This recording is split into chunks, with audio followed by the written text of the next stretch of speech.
Ce podcast vous est présenté par Audible.fr. Vous aimez les podcasts ? Vous allez adorer les livres audio. Téléchargez-les et écoutez-les sur votre smartphone.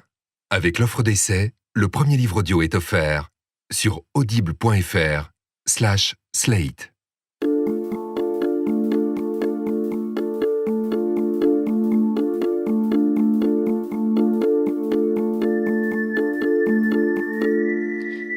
Le 7 juillet dernier, quand la France a rencontré l'Allemagne au Vélodrome à Marseille, vous étiez probablement dans un bar, avec des copains, en train de boire des bières, ou comme moi, en train de dîner et de ne pas du tout parler de foot.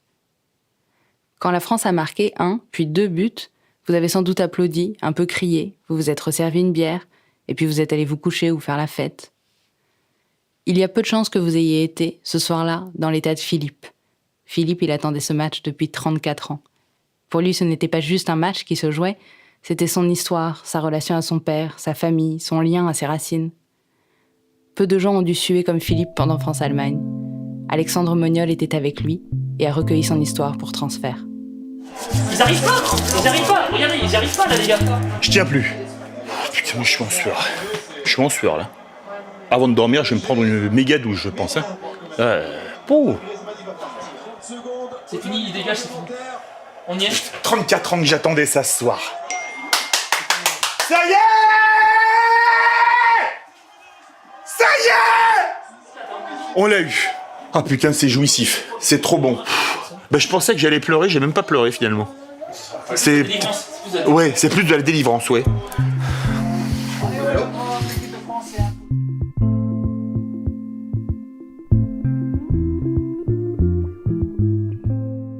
Je ressens un immense bonheur, et même si j'étais pas sur le terrain, un immense sentiment du devoir accompli.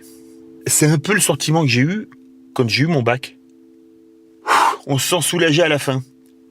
Ah bah là, je pense à mon père, à mon grand-père avant tout, ouais.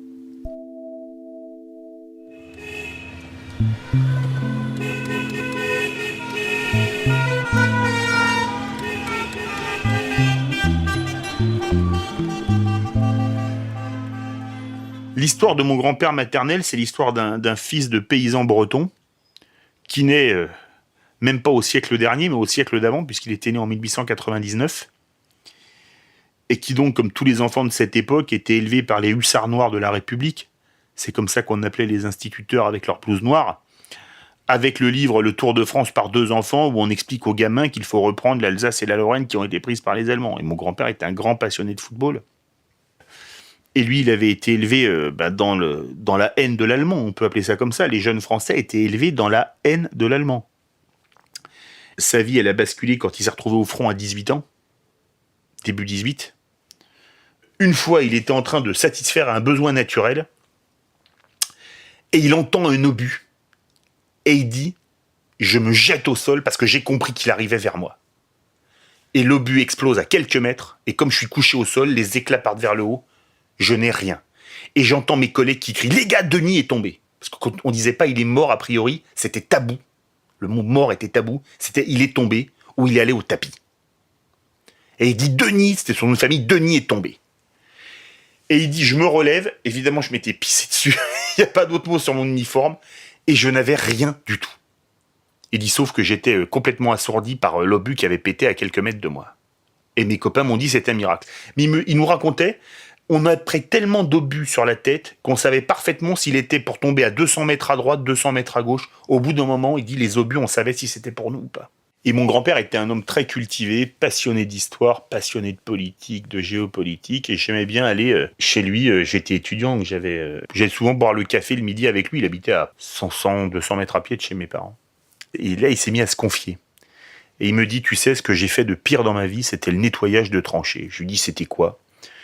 Il me dit, à l'époque, quand on tirait, parfois on tirait trop court parce que les infos étaient mauvaises ou le vent, il y avait du fort vent contraire et nos obus tombaient dans les tranchées françaises. Et là, en ces cas-là, on allait nettoyer les tranchées. Et il me dit, on allait ramasser les corps des mecs qui portaient le même uniforme que nous, qui étaient déchiquetés parce que de l'obus de 155, ça fait des dégâts considérables. Et il dit, on ramassait une jambe d'un côté, un bras de l'autre, une tête, des uniformes maculés de sang, etc. Et il me dit, c'est ce que j'ai fait de pire de ma vie. Mais par contre, si je me rappelle quand on était à Verdun. Il nous montre comment fonctionnait son canon. Et il dit comme ça, il était pris, c'est un homme très passionné, il dit « Ce jour-là, on leur avait filé à bouffer aux Boches. » On leur avait filé à bouffer, c'est-à-dire qu'on avait tiré des obus, peut-être pas 24, mais presque. Et pendant la Deuxième Guerre mondiale, il était dans la Résistance, on a les certificats dès octobre 40, il donnait des infos à la Résistance. Il avait un ami juif qui, quand il savait qu'il y avait une rafle, il partait tout de suite de son bureau pour le prévenir. Et cet ami, sa famille et leurs amis n'ont jamais eu de problème parce qu'ils ont toujours fui au bon moment. Et donc mon grand-père avait quand même des relents anti-allemands assez forts chez lui.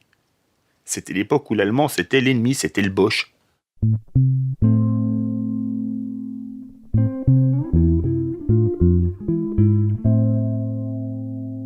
Mon père, c'était un peu différent, parce que mon père, lui, il n'avait pas vécu la première guerre, il était né en 26. Par contre, il a vécu la seconde. Et mon père, quand il y a eu l'exode, où des millions de Français se sont retrouvés sur les routes, on racontait aux gens que les Allemands tuaient les enfants, etc.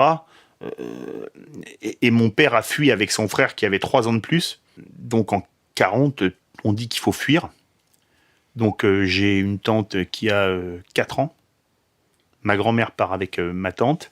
Et ils marchent de Vitry jusqu'à Moulins, à côté de Moulins, dans l'Allier, pour retrouver la famille qui vit dans l'Allier.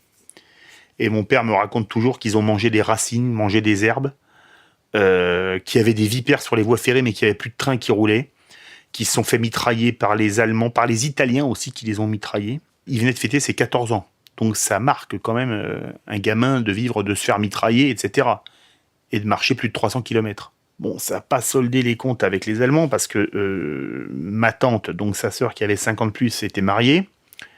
Et un jour de 44, son mari a été arrêté un soir, on n'a jamais su pourquoi, il a été envoyé en camp de concentration, dont il n'est jamais revenu. Donc le beau-frère de mon père, c'est ça, donc mon oncle, que j'ai évidemment jamais connu. Il est-il de dire qu'il n'y avait pas beaucoup de sentiments pro-allemands dans la famille, on va dire ça comme ça.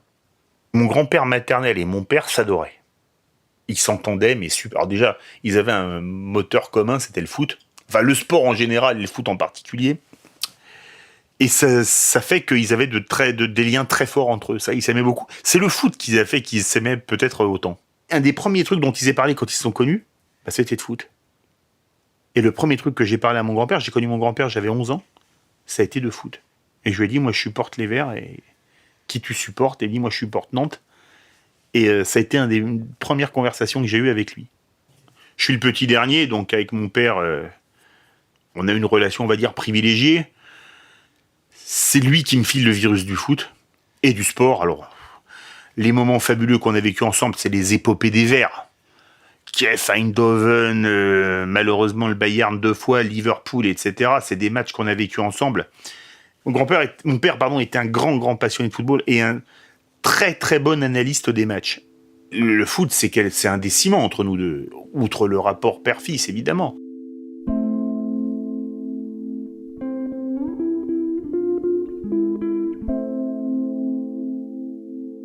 J'ai décidé de faire de l'allemand en 4e langue parce que j'étais bon en langue, j'avais anglais et espagnol, et j'étais dans un lycée assez axé langue.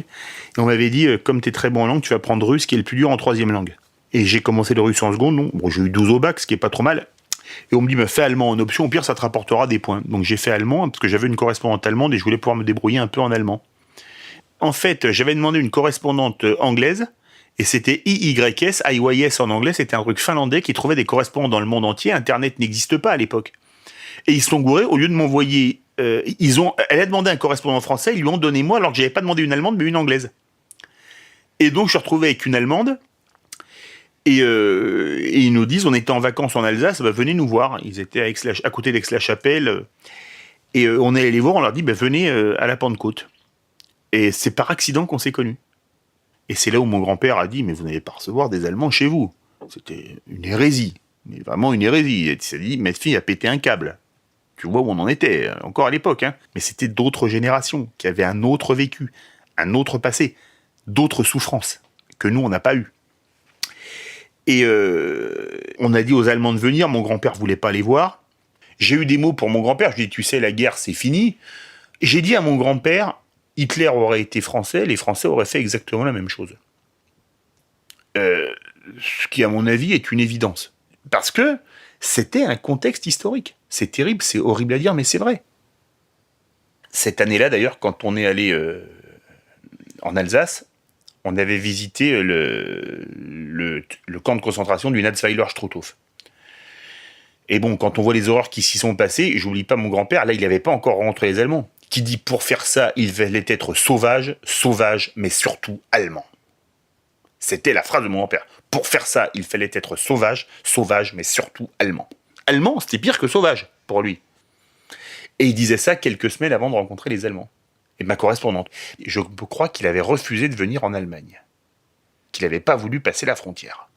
Alors je ne sais pas s'il s'attendait à retrouver la ligne Siegfried, ou tomber à nouveau sur des Uhlans ou des régiments bavarois, mais il avait été marqué par ça, quoi. C'était sa jeunesse, c'était sa vie.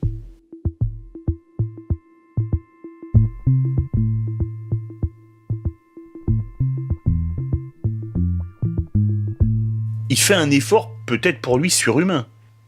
Il avait du mal la veille, il est juste venu les observer, il a peut-être passé une demi-heure, je sais pas, regarder qu'on discutait, qu'ils étaient normaux, etc.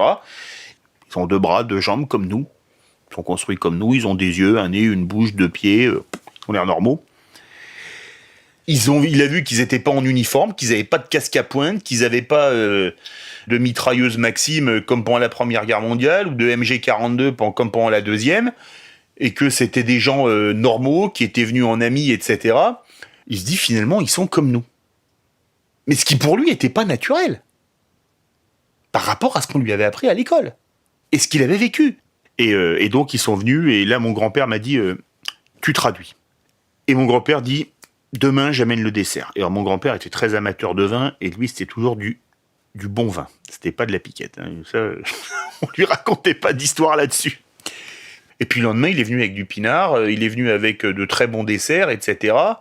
Et il débarque avec les paniers avec les bouteilles de vin, il me dit comme ça, tu traduis. Et puis bon, en tant qu'ancien officier avec 11 centimes sous ses ordres, quand mon grand-père donnait un ordre, on s'exécutait. Il dit, tu vas dire à nos amis, alors déjà il dit nos amis, je me dis, oulala, là je vais traduire ça, je me dis pourtant il a pas bu, les bouteilles sont pas ouvertes.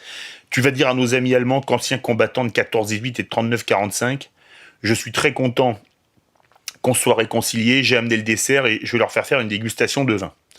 Donc les 2 sœurs, qui avaient 15 ans, ne buvaient pas de vin, 15 et 13 ne buvaient pas de vin. Donc mon grand-père commence à ouvrir les bouteilles, alors lui il était très bourgogne, donc des vins plutôt forts en alcool. Et les 2 parents, il dit, alors tu leur dis que ça c'est un pouilly-fuissé, ça tu leur dis que c'est un machin, parce qu'il avait pris du très bon vin. Et les parents osaient pas refuser les dégustations de vin. Et à la fin, on est allé se promener, ils étaient tous les 2, les parents tout rouges, donc par politesse, ils n'avaient pas osé refuser la dégustation de vin, mais je pense que si on leur avait fait souffler dans le ballon, bon, on avait tout fait à pied en métro, je pense qu'ils auraient eu des problèmes avec la police ou la gendarmerie, si tu vois ce que je veux dire, parce que par politesse, ils n'avaient pas osé refuser. Et c'était redoutable, quoi. Là, ils sont sortis, ils étaient, à mon avis, comme on dit, légèrement pompettes. Le jour où mon grand-père a rencontré ma correspondante et sa famille, c'était le week-end de Pentecôte 1982. Et de mémoire, le week-end de Pentecôte 82, c'était le 29, 30 et 31 mai 82. C'est-à-dire 5 semaines avant le match de Séville. Ballon piqué, coup de tête, penalty. J'allais fêter mes 16 ans lors du terrible France-Allemagne 82. On va le voir. Possible, d'ailleurs les Allemands ne disent rien. C'est une orgie de football. Penalty pour Michel Platini. Et il y a tout. Et but. Égalisation à la 27e minute. Le café de la plage à Soulac-sur-Mer. Café que j'oublierai jamais de ma vie. Je retourne, dès que je vais à Soulac, je vais au café de la plage. C'est un grand café en bord de mer. On voit la mer, on voit le phare de Cordouan. Et la pièce était très grande, ils avaient mis 2 ou 3 télés. Et alors, il y a beaucoup d'Allemands qui vont en vacances sur la côte médocaine. Beaucoup de Hollandais. Et dans le café, il y avait plus d'Allemands que de Français. Alors les Français étaient pour la France, évidemment. Les Allemands étaient pour l'Allemagne, évidemment. Et les Hollandais, qui on va dire aiment pas trop les Allemands, étaient pour la France. Il y avait quand même pas mal de Hollandais. C'est le jeudi 8 juillet 82. De mémoire, le coup d'envoi est à 21h. Il fait une chaleur à crever d'ailleurs à Séville. Il fait très beau à Soulac-sur-Mer. Il fait très chaud. Alors que c'est Bernard Gengini qui est remplacé par Patrick Battiston. Bernard Gengini qui a dû se faire mal. 56e minute. Bossis récupère le ballon côté droit. D'ailleurs, je crois que Thierry Roland dit « Oh, quel match il nous fait Maxime Bossis aujourd'hui, c'est vraiment remarquable le match que nous fait ce garçon. » Bossis, Platini qui voit Battiston qui part dans l'axe. Et Platini, il n'y a pas un joueur qui voit le jeu aussi vite que lui. Il lui balance dans l'axe. Bonne balle de Platini pour Battiston. À côté. C'est pas vrai. Et encore une fois, Schumacher. Il a pas fait le voyage. Non, regardez où il va mettre son pied, Schumacher. Regardez. Et Schumacher vient lui mettre les côtes, le coude et tout en plein visage.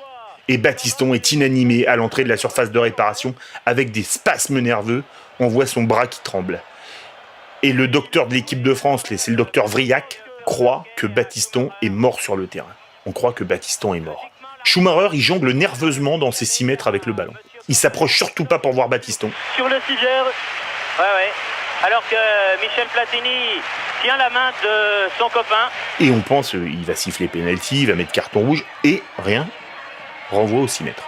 Très vilain geste, en tout cas. Pour un truc qui vaut carton rouge d'image de suspension. Très mauvais arbitrage, je n'ai pas peur de le dire, de Monsieur Corvère. Finalement, on est tellement pris par le match qu'on oublie l'attentat de Schumacher. Parce que le jeu est tellement beau, le match est tellement prenant, palpitant, tellement excitant, le niveau de jeu est tellement élevé que, paradoxalement, on oublie l'attentat de Schumacher. C'est le lendemain que l'attentat de Schumacher va revenir, quand on va revoir les images. Et là, les Français jouent merveilleusement bien, et on les domine, et Amoros s'avance, et frappe. J'entends Thierry qui dit « La barre, mais c'est pas possible !»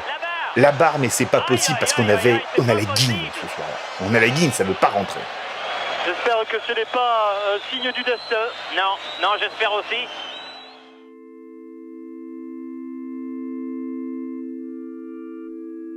L'Allemagne s'impose par 5 tirs au but à 4. Les Français en ont raté 2. Un par Six, un par Bossis, et eux en ont raté un seul par Stiliquet. Et l'Allemagne est en finale. Et là, c'est le monde qui s'effondre. Les Allemands, à la 92e minute, étaient menés par 3 buts à 1. Oui. Ils sont revenus pour arracher le tir des pénaltys. Des pénaltys qui leur ont été favorables. On est au pied de la télé, il y a des Français à côté de nous, des Allemands à côté de nous, on est tous assis. Et là, on n'a plus d'ongles depuis belle lurette. Et là, je me lève. On se lève, tous les Français partent écœurés. Je fonds en larmes dans les bras de mon père. Ah ouais, j'ai mal. Et moi, j'ai passé une nuit entière à pleurer, j'ai pas dormi les 2 nuits suivantes. Je faisais un stage de tennis. Le matin, j'arrive à... Je crois qu'on jouait de 9h à midi. Aucun de nous n'avait dormi de la nuit le lendemain matin. Et on avait tellement la haine que les balles, elles partaient. En plus, on était dans un gymnase couvert sur bois. Alors là, le bois, c'est plus rapide que le gazon au tennis. Et là, on mettait des pains tellement on était écœurés. On est dans un état, on se dit c'est pas possible, c'est un cauchemar qu'on a vécu. On lit l'équipe le lendemain, j'oublierai jamais ça. La une, c'est Platini en train de se faire tacler, il y a marqué en gros fabuleux. La une, c'est fabuleux parce qu'ils avaient dû faire le titre, comme le match était fini très tard, avant la fin. Pour faire la une. Et quand je vois mon père qui revient avec l'équipe marquée fabuleux, je me dis, c'est un cauchemar, on a gagné. Pour qu'ils aient l'équipe écrive fabuleux, c'est qu'on a gagné. Et je regarde à l'intérieur, 3-3, 5 tirs au but à 4. Et je me dis non, c'est pas la qualification de la France qui est fabuleuse, c'est le match qui était fabuleux, avec un dénouement monstrueux. Ce match, je te le dis, c'est la plus grande tragédie grecque. Si le football avait existé, le football, ça a été créé de mémoire le 26 octobre 1863 à la Freemasons Tavern de Londres. C'est là qu'ont été édictées les règles du football. Si le football avait été créé sous la Grèce antique, France-Allemagne 82, ce serait la plus grande tragédie grecque. Ce serait une tragédie qui se jouerait au théâtre.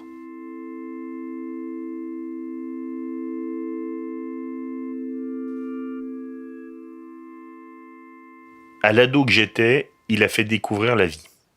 Je pense que c'est ce jour-là où j'ai compris ce qu'était le monde des adultes. Je suis sorti de mon monde d'ado, d'enfant, couvé par ses parents, bisounours, gentil, tout le monde il est beau, tout le monde il est gentil, comme disait Jean-Yann. J'ai découvert ce que pouvait être l'injustice la plus totale. L'arbitre qui est là pour faire respecter les règles, qui choisit un camp délibérément plutôt qu'un autre. Toutes les faces les plus moches de la vie, mais aussi les plus héroïques. Oui, ce match, c'est de la poésie. Joué par les Français, c'est de la poésie. Mais c'est de la poésie qui échoue sur une Panzer-Division.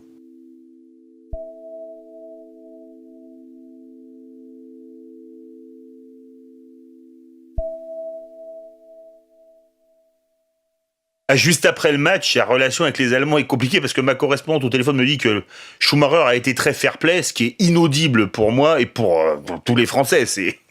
C'est impossible à entendre. Le travail de réconciliation fait auprès de mon grand-père, il vole en éclats par la faute de Schumacher. Parce que mon grand-père me dit, tu vois, tes amis allemands, nos amis allemands, ils sont sympas, mais eux, c'est une exception. Schumacher, c'est ça les Boches. Et il redit le mot Boche qu'il avait plus dit depuis quelques semaines. Mais j'en ai parlé avec Alain Giresse, 3e buteur de Séville, et je lui dis mais vous êtes pas remis de ce match, non? Et je dis mais moi je m'en suis pas remis pour des raisons différentes, et je lui raconte ce qui s'est passé avec mon père. Et là il me dit ah là je comprends que vous soyez parmi. On a tous les deux eu une histoire de fou par rapport à ce stade et à ce match, complètement différente, mais je comprends pourquoi vous vous en êtes parmi. En sortant du café de la plage, à Soulac-sur-Mer, après le match, il doit être 23h45 à peu près, le jeudi 8 juillet 82. Je suis en larmes. Je promets à mon père qu'un jour, j'irai dans ce stade. Exorcisé. Je veux voir l'endroit où ça s'est passé. Je veux ressentir l'atmosphère. C'est comme quand il y a eu une catastrophe. C'est comme quand il y a eu un attentat. Les gens vont sur place, mettre des mots de soutien, des fleurs, des bougies, etc. Et je voulais voir cet endroit où s'était passé ce match. Me dire, bon, c'était vraiment un match qui a existé.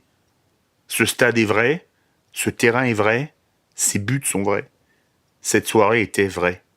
Par rapport à mon père, c'est essentiel. Il fallait que je respecte cette promesse.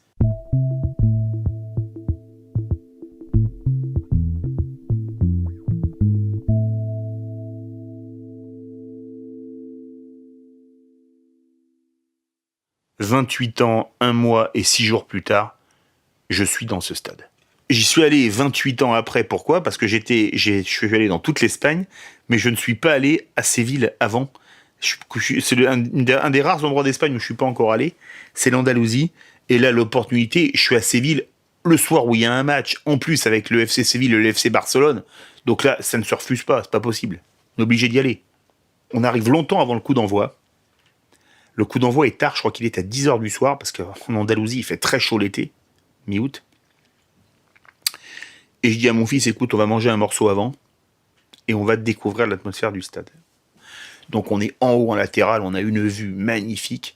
On est en face du palco. Le palco, c'est l'endroit où il y a le président, les officiels en Espagne. C'est au-dessus de la sortie des vestiaires en général. Au milieu, à mi-hauteur. Et on est arrivé parmi les premiers. Alors c'est un vieux stade, hein. Sanchez-Pizjuán, c'est comme très souvent les stades espagnols, hein, ou portugais, c'est des stades qui ont été construits sous Franco ou sous Salazar, quoi, des vieux stades. Et là, comme il n'y a pratiquement personne, on peut se balader tout le long du terrain. Donc, et là, on se balade avec mon fils, et je lui explique des actions qui me reviennent en mémoire. Et je raconte comment c'était avec mon père ce soir-là. Et je raconte comment on l'a vécu. Et je dis, t'as vu le DVD, tu vois maintenant le lieu où ça a eu lieu. Avec mon père, il y a un rituel entre nous, je l'appelle avant chaque match quand je suis dans les tribunes. En général à la mi-temps, et après chaque match, ça cimente notre relation parce que mon père n'avait pas beaucoup voyagé dans sa vie, et je lui faisais découvrir par procuration des stades qu'il n'avait pas vus, excepté à la télévision. Donc je lui ai fait découvrir San Siro, je lui ai fait découvrir évidemment Sanchez-Pizjuán, je lui ai fait découvrir le Camp Nou, je lui ai fait découvrir Santiago Bernabéu la même année, je lui ai fait découvrir La Louche à Lisbonne, le Dragao à Porto, le Dazantache, l'ancien stade à Porto, José Alvalade à Lisbonne, le stade du Sporting. Je lui ai fait découvrir plein de stades qu'il n'aurait jamais découvert sinon.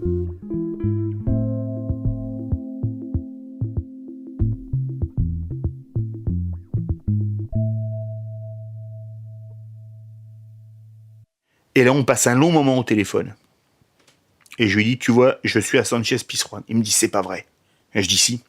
Je dis là, je suis dans la tribune, je suis au-dessus du but où la frappe d'Amoros s'écrase sur la barre, où Lidbarski a marqué le premier but, où Rummenigge ramène l'Allemagne à un but en fin de première prolongue. Et on parle pendant un bon moment de ce match. Et je lui dis, tu sais, c'est un des moments les plus forts que j'ai vécu avec toi, Mimi, mais tu sais, c'est vrai que c'est un des moments les plus forts qu'on ait vécu ensemble. Pratiquement, on regrette qu'un truc, c'est que les deux équipes ressortent pas sur le terrain. Mais ce soir-là, c'était pas France-Allemagne, c'était FC Séville, FC Barcelone.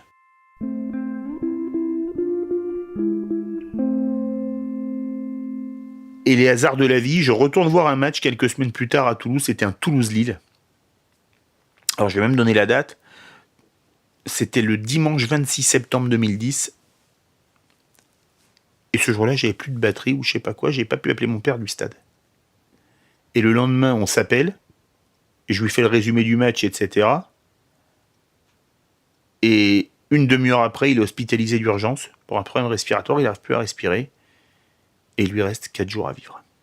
Et donc, je l'ai appelé hors du stade contre Lille, donc le dernier stade d'où j'ai appelé mon père, c'est Sánchez-Pizjuán. Et mon père qui m'aura donné le virus du football aura été tué a priori par un virus qui sera malheureusement plus agressif, puisqu'il est mort d'une pneumopathie foudroyante en 4 jours. Et la boucle se boucle à Sánchez-Pizjuán. Je l'appelle pour la dernière fois d'un stade, depuis ce stade, en revivant ensemble le match de Séville 28 ans après.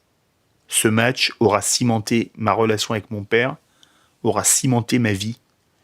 On a vécu notre moment le plus fort, footballistiquement, en regardant le match de Séville, et on s'est dit adieu, quelque part, footballistiquement, depuis ce stade.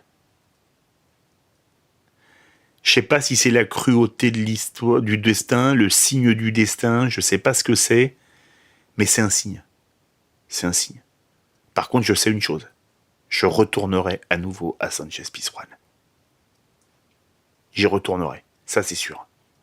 Ce coup-là, je pourrais pas appeler mon père, mais j'y retournerai pour... Là, je pense que j'y retournerai pas pour me remémorer France-Allemagne 82.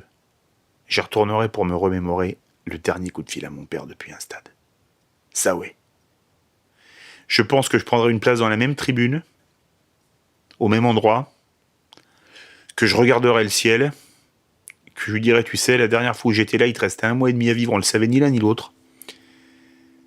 Je suis de retour dans ce stade, dans cette ville magnifique, que Séville est une ville magnifique, dans ce stade chaud bouillant. Je pense que j'aurais certainement, en regardant le ciel, une petite larme au coin de l'œil. Mais j'ai pas envie d'y aller tout seul. Je vais y retourner avec mon fils. Parce qu'il était avec moi le 14 août 2010.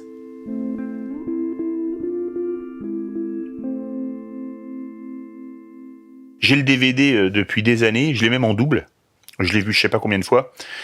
Et ce DVD, il est posé sur le lecteur DVD, sous ma télé, en face du canapé. Et je peux le mettre à n'importe quel moment. Et je me dis...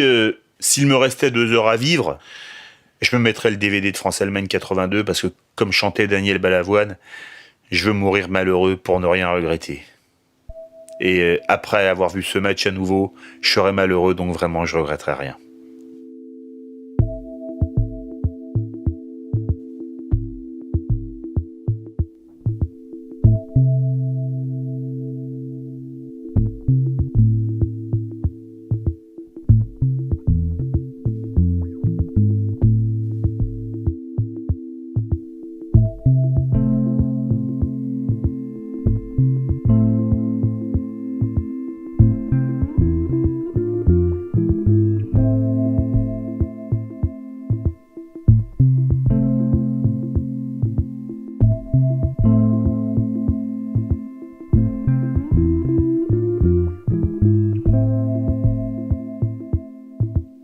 Merci à Alexandre Moniol qui a interviewé Philippe, à Charles Trahan à la réalisation, merci à Maxime Daoud qui a composé la musique, Dorian Fizel et Pierre Juarez pour le jingle, Mélissa Bounois pour la direction musicale et Jean-Baptiste Aubonnet pour le mixage et la post-production.